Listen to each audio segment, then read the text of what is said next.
May din akong prutas na pinalit.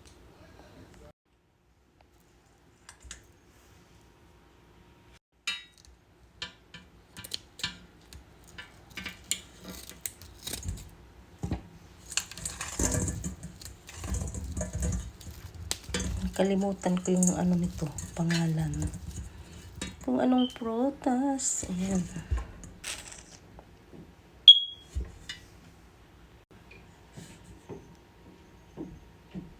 Ano ko yung prutas ito?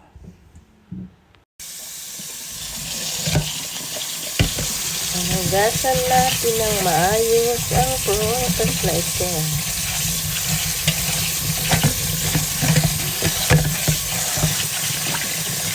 Kailangan hugasan ng maayos. Kailangan mabuti ito.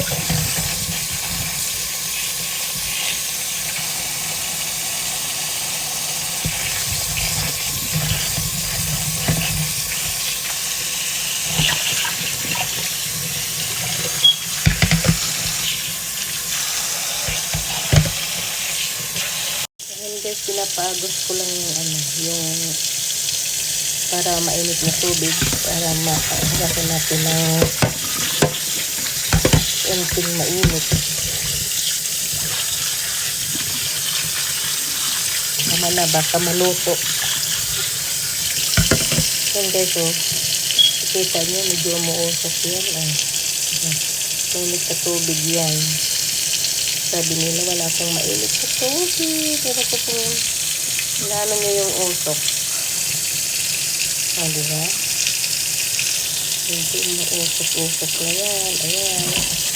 Kailangan natin balian ng mainit-init ng tubig.